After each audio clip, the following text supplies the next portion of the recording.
अस्सलामुअलैकुम ख़वातीन हज़रात।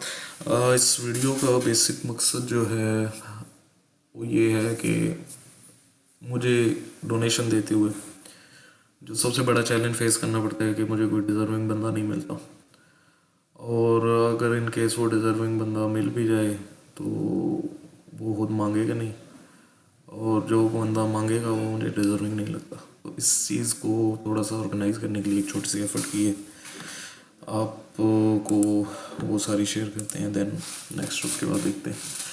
बेसिकली मैंने 2 रजिस्टर बनाए हैं, एक डोनी रजिस्टर, एक डोनर रजिस्टर। तो इन 2 रजिस्टर में ये डोनी रजिस्टर जो कि डिज़र्विंग पर्सन होंगे उनके लिए बनाया। इसका ओवरव्यू थोड़ा मैं आपको दे देता हूँ। एक नंबर 1 पे ये है कि उसका कोड हमने लगाया हुआ है हर डोनी को।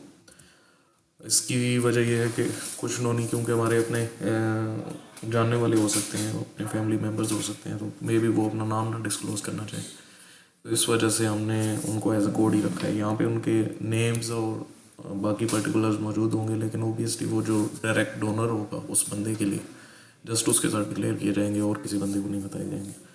तो बेसिक इसका पर्पज़ ये है कि बस कोड से आप जो है ना कंसर्न बंदा आपको आइडेंटिफाई हो सके। देन उसके नेम, उसके वाइफ, किसी की वाइफ है या पेरेंट्स के नेम, जो भी पर्टिकुलर्स मौजूद हुए। देन ब्रीफ प्रोफाइल हमने बता दी है। मसलन ये जो पहला डोनर है ये एक विडोड है और इनकी कोई सोर्स ऑफ इनकम नहीं है, और एक डॉटर है उनकी 10th क्लास में पढ़ रही है। अब ये जो येलो हाइलाइटेड है ये भी डाटा मेरे पास नहीं मौजूद, ये लेकिन ये बाकी सारा डाटा है जो एक्चुअल है, और ये मेरे अपने गाँव के बंदे हैं। इनका मैरिटल स्टेटस विडोड है, ये 5-6 ख़वातीन। इनकी कास्ट लिखने का बेसिक पर्पज़ यही है कि कुछ लोग वो आइडेंटिफाई करना चाहते हैं कि किस फैमिली से बंदे बिलोंग करते हैं। तो ये भी हमने मतलब एक रजिस्टर कंप्रिहेंसिव बनाने का मकसद ये है कि जिस बंदे को भी आपने डोनेट करना है, आपके बारे आप पहले उसको असेस कर लें कि आया वो डिज़र्विंग है भी या नहीं। तो उसकी मैक्सिमम पॉसिबल इन्फॉर्मेशन जो कि यहाँ पे आ सकती थी वो सारी हमने कोशिश की है कि इसके अंदर डालें। ये जो येलो हाइलाइटेड है ये इन्फॉर्मेशन अभी नहीं अवेलेबल, जैसे ये भी अवेलेबल होगी तो वो भी ऐड कर दें। एजुकेशन स्किल लिखने का मकसद ये था कि अगर कोई इस तरह का डिज़र्विंग बंदा है लेकिन उसके पास कोई एजुकेशन या स्किल है तो हम उस स्किल को यूज़ करके किसी तरीके से मतलब उसको सेल्फ सस्टेनेबल बना लें। तो ये चीज़ें भी यहाँ पे हम मेंशन कर दी हैं, क्योंकि हमारा जो अल्टीमेट टारगेट होना है वो यही होना है कि किसी भी बंदे को सेल्फ सस्टेनेबल बनाया जाए। ये जो मंथली डोनेशन या मंथली उसको जो फंड हमने देने हैं वो सिर्फ उसी सूरत में कि अदर कोई ऑप्शन नहीं मौजूद। मसलन कोई बुजुर्ग खातून है और उसको कोई सोर्स ऑफ इनकम नहीं है तो दैन उसके लिए ये सोचा जा सकता है। लेकिन अगर कोई जवान बंदा है या फिर कोई मजदूर है, कुछ भी वो काम कर सकते हैं, तो उसके लिए हमने ये एजुकेशन स्किल, एज भी इसी पार्ट ऑफ दैट है। CNIC नंबर उसके आइडेंटिफिकेशन के लिए हमने रखा हुआ। आगे जेंडर, फीमेल या मेल जो भी हो, किस इलाके से ताल्लुक़ रखता है, डिसेबिलिटी है या नहीं है। देन हमने डिपेंडेंट्स को 3 क्लासेस में डिवाइड की है। Dependents less than 15 year, dependents 15 to 18 year और मोर देन 18 ईयर। इनमें सन एंड डॉटर ये भी हमने क्लासीफाई कर दी है। इसकी मेन रीज़न ये है कि ताकि हम अकॉर्डिंगली प्लान कर सकें इस बंदे के लिए कि अगर लेट्स सपोज ये जो खातून है इनका एक 15 से 18 साल का बच्चा मौजूद है, तो इसको सेल्फ सस्टेनेबल बनाने के लिए हम क्या कर सकते हैं। इसकी एजुकेशन पे खर्चा करें या इसको कोई एसेट ख़रीद के दे दें, कोई बाइक, कोई रिक्शा जिसको वो चलाए और अपना घर का सिस्टम चलाए, क्योंकि अल्टीमेट टारगेट यही है कि लोगों को सेल्फ सस्टेनेबल बनाना। जो डायरेक्ट डोनेशन मंथली बेस पे देनी है वो सिर्फ उसी केस में कि अगर कोई और ऑप्शन नहीं मौजूद। तो इस वजह से ना हमने किड्स की भी प्रोफाइलिंग कर दी है। लेस देन 15 वालों के लिए डेफिनेटली हम उनकी एजुकेशन पे फोकस रखेंगे। 15 से 18 ईयर वालों में अगर बच्चा ब्राइट है तो उसकी एजुकेशन पे, अदरवाइज उसके लिए कोई अदर सोर्स ऑफ इनकम बनाने के लिए हम कुछ करेंगे। और मोर देन 18 ईयर वाला है तो उसके लिए भी सेम वही सिनेरियो कि अगर एजुकेशन में ब्राइट है तो हम उसकी एजुकेशन पे फोकस रखेंगे, उसको पढ़ाएंगे। अदरवाइज़ उसके लिए कुछ अदर सोर्सेज ऑफ इनकम बनाने की कोशिश करेंगे ताकि वो अपने घर का सर्कल चलाए। देन ये जो बंदा है इसके नाम पे कोई प्रॉपर्टी वगैरह मौजूद है या नहीं है। इसकी भी रीज़न यही है कि ओबियसली अगर किसी बंदे की सोर्स ऑफ इनकम नहीं है लेकिन काफ़ी प्रॉपर्टी मौजूद है तो फिर उसको वो यूटिलाइज़ करके अपना सर्कल चला सकते हैं। तो वो बंदा डिज़र्विंग बनता है या नहीं बनता, ये यहाँ से भी असेस किया जा सकता है। इनकम सोर्सेज हमने बता दिए हैं कि कौन कौन से इनकम सोर्सेज हैं इस बंदे के। लेट्स सपोज जो पहले पर्सन है इसकी कोई इनकम सोर्स नहीं है, लेकिन ये जो पांचवा बंदा है E5, इसकी पेंशन इनको मिल रही है मंथली इतनी 8,000। और देन हमने मंथली एक्सपेंडिचर बता दिया हाउस होल्ड का, मेडिसिन का। कुछ बंदे हैं वो बीच में बीमार हैं, उनकी मेडिसिन का खर्चा ज़्यादा है तो हमने मेडिसिन का सेपरेटली बता दिया। हाउस होल्ड का खर्चा हमने इस तरह कैलकुलेट किया है कि पर हेड 10,000 जो पहला बंदा होगा, अगर एक से ज़्यादा बंदा है तो हर एडिशनल हेड पे 5,000 हमने डाल दिए। तो उस बेस पे हमने एस्टिमेटेड ये एक्सपेंस निकाला है। लेकिन ओबियसली ये फिगर भी फाइनल नहीं है। ये जो येलो हाइलाइटेड आपको मैंने एरियाज बताए हैं ये अभी फाइनल नहीं है, तो ये जब फाइनल होंगे तो उसके बाद ही फिर इसका सारा मामला किया जाए। देन जो नेक्स्ट हमने इसकी बेस पे एस्टिमेटेड डेफिसिट निकाला है हर फैमिली का कि किस किस फैमिली का कितना डेफिसिट आ रहा है। देन मंथली डोनेशन कितनी हम इनको देंगे, वो ओबियसली वंस डोनर्स कंफर्म होंगे तो उसके बाद अब कितना मंथली बेस पे वो कोई कितना कंट्रीब्यूट कर रहा है उसको बेस पे फिर हम डिसाइड करेंगे क्या है। वेरिफिकेशन स्टेटस में ये इन्फॉर्मेशन क्योंकि मुझे मिली है अभी फ़िलहाल एक सोर्स से, तो हमने ये जितनी इन्फॉर्मेशन है इसको वेरीफाई भी करना है। तो कम से कम 2-3 बंदे इस सारी एक्टिविटी में इन्वॉल्व होंगे तो फिर इसको वेरीफाई करेंगे, देन डिसाइड किया जाएगा कि किस बंदे के लिए क्या करना चाहिए। वेरिफिकेशन ज़रूरी इस वजह से भी है क्योंकि ओबियसली जो जिस कंसर्न की बेस पे ये सारा सेटअप मैंने स्टार्ट किया है वो कंसर्न यही था कि आया अगला बंदा डिज़र्विंग है भी या नहीं। तो बेसिकली जो इस वीडियो बनाने का भी ओवरऑल सारा पर्पज़ है वो यही है कि हर बंदा कुछ ना कुछ डोनेशन दे रहा होता है, लेकिन उस बंदे को डोनेशन देने वाले को ये नहीं कंफर्म होता कि आया जहाँ पे मैं दे रहा हूँ वो बंदा डिज़र्विंग है भी या नहीं। और जो डिज़र्विंग बंदे होते हैं वो खुद अपनी ज़ुबान से बोलते नहीं है कि आया वो डिज़र्विंग है भी या नहीं है। तो हमने बेसिकली एक ब्रिज क्रिएट की है जो डोनेशन देने वाला है और जो डोनेशन वसूल करने वाला है उनके बीच में। तो इसके लिए ये सारा सेटअप बनाया। खैर ये हमारा था मतलब वेरिफिकेशन स्टेटस वंस ये वेरीफाई होगा तो यहाँ पे वेरीफाइड स्टेटस आ जाएगा कि ये इसकी इन्फॉर्मेशन जितनी है ये सारी वेरीफाइड है। देन प्रपोज्ड एक्शन में हम अगला अपना लाए अमल डिसाइड करेंगे वंस ये इन्फॉर्मेशन सारी कंप्लीट हो जाती है, वेरीफाई हो जाती है कि अब इसके साथ क्या करना है। आया इसको मंथली हमने डोनेशन देनी है, आया इसके बच्चों की पढ़ाई पे खर्चा करना है, आया इसके लिए कोई इस तरह का मतलब इनकम सोर्स बनाना है, लाइक खातून है तो कुछ सिलाई कढ़ाई वो करना चाहती है तो वो करा दें, या फिर उसका कोई जवान बेटा मौजूद है तो उसको कोई ऑटो रिक्शा दे दें, कोई इसको छोटी सी शॉप खोल दें, कुछ इस तरह से करके मतलब उसका कोई इनकम सोर्स बन जाए, या फिर कहीं किसी तरीके से उसकी नौकरी लगवा दें। मसलन ये जो लास्ट वाली खातून है इनका एक बेटा है जिसने FA पास किया हुआ है लेकिन वो अनएम्प्लॉयड है और इनका अगर टोटल एक्सपेंस हम देखें तो 25 के करीब बनता है, लेकिन इनकी मंथली इनकम है 8,000, 17,000 का डेफिसिट है। तो अगर हम उस FA पास बच्चे की एम्प्लॉयमेंट का कोई ज़रिया कर लें तो देन पॉसिबल है कि इनका मतलब सेल्फ सस्टेनेबल ये बन जाएंगे और ये अपना सर्कल चलाए रखें। तो इसी तरीके से मतलब प्रोफाइल्स की बेस पे फिर ताकि हम नेक्स्ट प्रपोज एक्शन डिसाइड कर सकें। तो ये बेसिकली था डोनी रजिस्टर। इसमें कोई और चीज़ ऐड करने वाली हुई लेस करने वाली जितनी मेरी अंडरस्टैंडिंग थी वो सारा कुछ मैंने ऐड कर दिया, लेकिन मज़ीद भी कोई चीज़ें हो सकती हैं जो कि ऐड करनी चाहिए या फिर जो कोई चीज़ें ओमिट करनी चाहिए तो वो आप लोगों के फीडबैक की बेस पे इसको फिर फाइनलाइज भी कर लेंगे। मीनवाइल मैं ये बाकी इन्फॉर्मेशन कलेक्शन के लिए क्योंकि ओबियसली उन बंदों से मज़ीद इंक्वायरीज करनी पड़ेंगी, तो अभी ये इन्फॉर्मेशन मैंने इस वजह से नहीं कलेक्ट की कि एक दफ़ा थोड़ा कंफर्म हो जाए कि हमारी डोनेशंस कितनी मंथली बननी है, ताकि अगले बंदों को अप्रोच तभी किया जाए जब हम उन्हें कुछ दे रहे हैं, बजाय ये कि हम पहले उन्हें अप्रोच करें, उनसे क्लैरिफिकेशन ये वो करते रहें और बाद में कुछ दे नहीं तो वो थोड़ा सा ऑड सीन हो जाता है। तो ये इन्फॉर्मेशन बहरहाल कलेक्ट कर ली जाएगी और उनकी वेरिफिकेशन वगैरह भी हम करेंगे।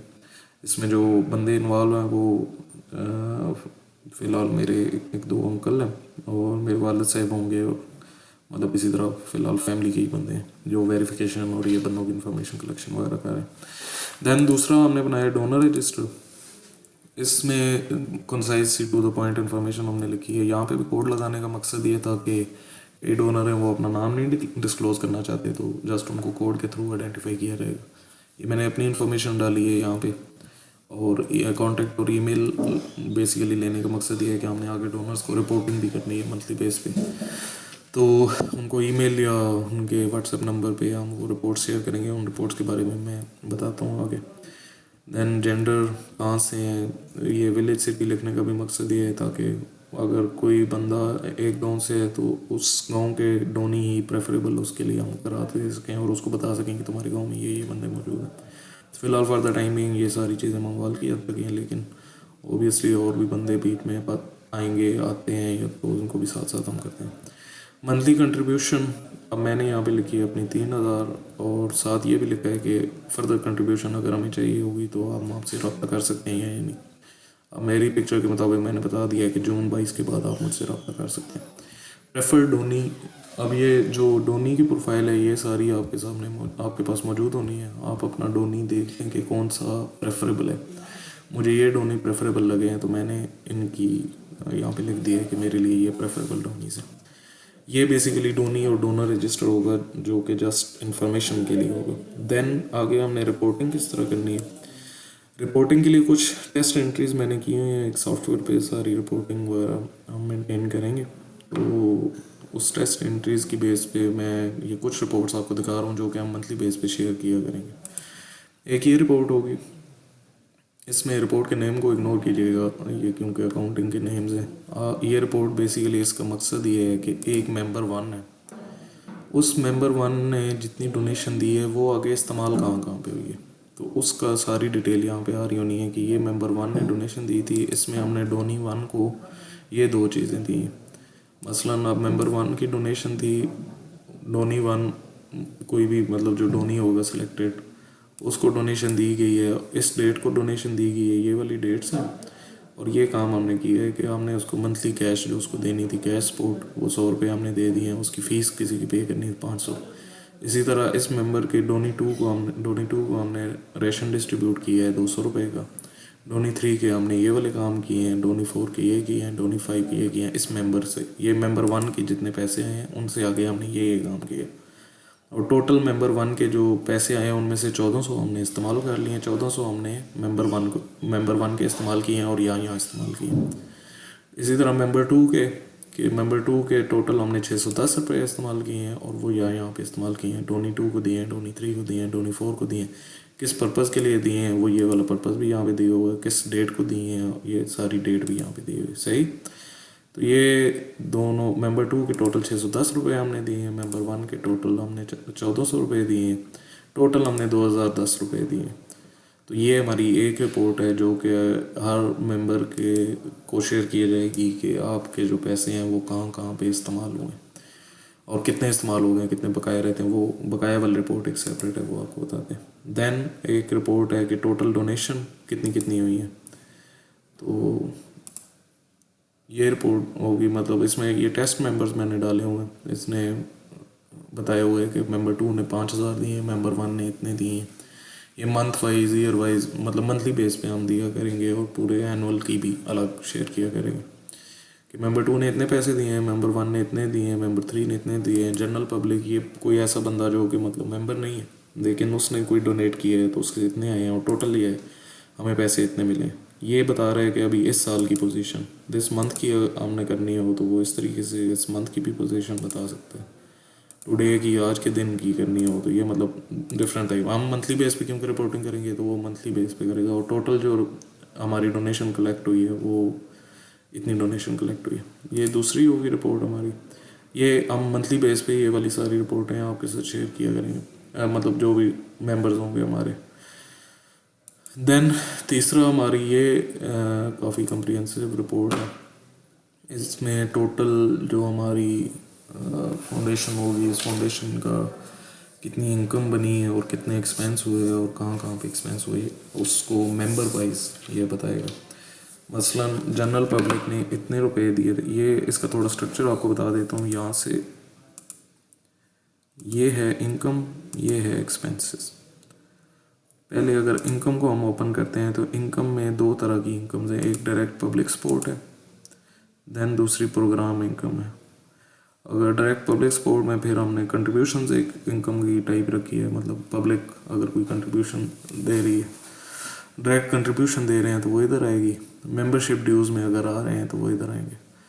अब मेंबरशिप ड्यूज़ किस तरह के होंगे कि ये मंथली फिक्स होने हैं, ये जो भी मेंबर बनेगा उसने मंथली एज लो एज हमने 100 रखा हुआ और एज मच एज जितने कोई बंदा देना चाहे, ये मतलब मंथली आप लोगों ने देने ही देने हैं, ये जो भी मेंबर बनेगा।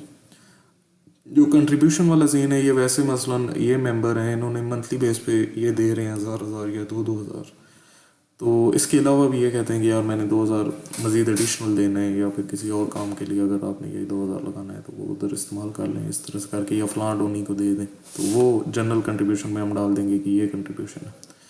ये मतलब सॉर्ट ऑफ दो तरह की इनकम्स हैं, एक ये कंट्रीब्यूशन वाली इनकम, दूसरी जो है मेंबरशिप ड्यूज़ वाली। इसकी बेस पे हमारी ये टोटल इनकम निकल आएगी, और ये ग्रॉस प्रॉफिट मतलब टोटल हमारा प्रॉफिट, सॉर्ट ऑफ प्रॉफिट नहीं, टोटल हमारी कलेक्शन कितनी है ये आ रहा है। देन ये इनकम के बाद हमारा आ जाएंगे एक्सपेंस। एक्सपेंस में हमने ये इंडिकेटिव कैटेगरीज हैं, ऑब्वियसली ये चेंज होती रहेंगी जो वक्त के साथ साथ।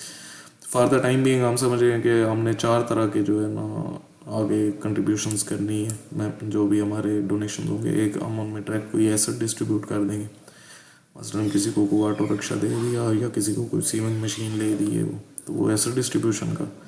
देन कैश सपोर्ट उनको कर सकते हैं, देन उनकी एजुकेशन सपोर्ट कर सकते हैं, उनको रेशन डिस्ट्रीब्यूट कर सकते हैं। अब ये देखें ये मेंबर वाइज बता रहा है कि इस मेंबर ने टोटल 4000 रुपये दिए थे, उन 4000 में से 1400 लगे हैं और वो इन जगहों पे लगे हैं। 3 कैश सपोर्ट में लगाए, एजुकेशन सपोर्ट में लगाए 900 और रेशन डिस्ट्रीब्यूशन में 300 लगाए, तो ये टोटल 1400 लगाए। 4000 इस मेंबर ने दिया था, 2600 इस मेंबर का अभी सरप्लस में हमारे पास रिजर्व में पड़ा हुआ। रिजर्व में भी रखने का मकसद ये होगा ऑब्वियसली कि किसी को कोई एसेट लेके देना है या कुछ और हमने करके देना है, तो ये इस तरह की चीज़ें जो रिजर्व में होगा वो हमारे पास रिजर्व में भी पड़ा होगा। तो ये ओवरऑल पोजीशन मतलब सारी है। देन अगर इसको एक्सपेंड करें तो यहाँ पे आपको टोटल का भी देख रहा होगा कि टोटल जनरल पब्लिक जो कंट्रीब्यूशन आई है, डायरेक्ट कंट्रीब्यूशन वो इतनी आई है, जो मेंबरशिप से कलेक्शन हुई है वो इतनी हुई है, तो ये 13,000 टोटल कलेक्शन हुई है। फिर टोटल एक्सपेंस अगर आप देखेंगे तो ये इतना एक्सपेंस हुआ है, 2000 का हमारा एक्सपेंस हुआ है, इतना हमारे पास सरप्लस में पड़ा हुआ। ये भी मंथली बेस पे हम आपके साथ रिपोर्ट शेयर किया करेंगे। देन जो नेक्स्ट है ओवरऑल प्रोग्राम की पोजीशन पूरे महीने में, तो ये सारी मतलब एंट्रीज जो हुई हैं पूरे जितना इनकम आई है जितना एक्सपेंस हुआ है वो सारा का सारा मैं एक ही शीट पे बताया हुआ। मसलन ये मेंबरशिप फ़ी जो पॉजिटिव में अमाउंट है ये मतलब इन हो रहा है, और जो नेगेटिव अमाउंट है ये मतलब आउट हो रहा है। तो ये यहाँ पे बैलेंस भी बता रहा है। स्टार्ट में 1000 से स्टार्ट हुआ तो बैलेंस पे इन आउट होते होते ना क्लोजिंग अभी 10,990 रुपये पड़ेगा। ये एक रिपोर्ट ये भी हम शेयर करेंगे। देन एक रिपोर्ट है इस तरह की बैलेंस शीट कि जो वो तो थी कि जितनी इनकम आई कितनी इनकम आई कितना एक्सपेंस आया, अब एक्चुअल हमारे पास पड़ा हुआ क्या है, कितना लेने वाला है कितना देने वाला है, तो ये यहाँ से आएगा। इसमें 9,000 रुपये हमारे पास पड़े हुए हैं, इसमें से डोनेशन रिसीवेबल 3,000 हमें अभी रिसीव होने वाले हैं, और डोनेशन पेएबल 10 अभी हमने पे करने हैं, मतलब पे नहीं किए। तो ये अब टोटल अगर आप नेट पोजीशन देखें 10,990 वो वही वाली है जो कि नेट आपको पिछली रिपोर्ट में दिखाई थी। तो ये रिपोर्ट एक इसको बेसिकली बैलेंस शीट कहते हैं कि आपके पास बैंक किसी भी पॉइंट ऑफ टाइम पे कितने आपके लेने वाले हैं, कितने आपके देने वाले हैं, कितने आपके पास पड़े हुए हैं, वो ये रिपोर्ट बताएगी। इस रिपोर्ट के थ्रू जो है ना ये भी आपको मंथली बेस पे ओबियसली शेयर किया जाएगा। तो ये सारा रिपोर्टिंग का मैकेनिज़्म है, और ये सारा डोनी और डोनर रजिस्टर है। ये ओबियसली ये भी आप लोगों के साथ शेयर होंगी, आप अपनी मर्ज़ी से डोनी देखेंगे जो आपको प्रेफरेबल लगे आप वो बताएंगे, उसकी बेस पे हम उसी को पेमेंट किया करेंगे, या फिर और प्लस इसकी बेस पे हम मेंबर्स की कोई मंथली मीटिंग भी कॉल किया करेंगे, उस मीटिंग में इनपुट रखा करेंगे। तो इसकी मीटिंग मैं एक शेड्यूल कर रहा हूँ इस पे डिस्कशन के लिए इस वीक फ्राइडे सैटरडे को दिन 3 बजे की, तो सैटरडे 3 बजे की मीटिंग एक रखेंगे, इस पर मज़ीद डिस्कशन करेंगे। जो बंदे मीटिंग ज्वाइन करना चाहें उनके साथ जिनके साथ मैं ये वीडियो शेयर करूँगा साथ ही लिंक भी भेज दूँगा, बल्कि हाँ इसी वीडियो शेयर करने के साथ लिंक भी भेज दूँगा। उस मीटिंग में ज्वाइन करके मज़ीद हम डिस्कस कर सकते हैं, कोई क्यूरीज क्वेश्चन हो तो वो कर सकते हैं। फाइनली अब क्योंकि ये चीज़ें काफ़ी हद तक ऑर्गेनाइज हो गई हैं और यकम से मैं स्टार्ट कर रहा हूँ मज़ीद। अभी जो प्रोस्पेक्टिव मेंबर्स हैं, एक मेरी वाइफ है इसमें, वो होगी, तो आहिस्ता आहिस्ता जो भी मेंबर साथ ऐड होते जाएंगे उसी तरह हम इसको स्केल अप करते जाएंगे। और इसका जो नाम हमने प्रपोज किया है वो ये है, शहजादा फाउंडेशन। और हमारा जो स्लोगन है वो ये है कि मेकिंग पीपल सेल्फ सस्टेनेबल। तो मज़ीद कोई क्यूरीज क्वेश्चन आपके हुए तो वो आपके मीटिंग में हम डिस्कस करेंगे इंशाल्लाह। तो thank you so much for your time and patience and that would be all. अल्लाह हाफिज़।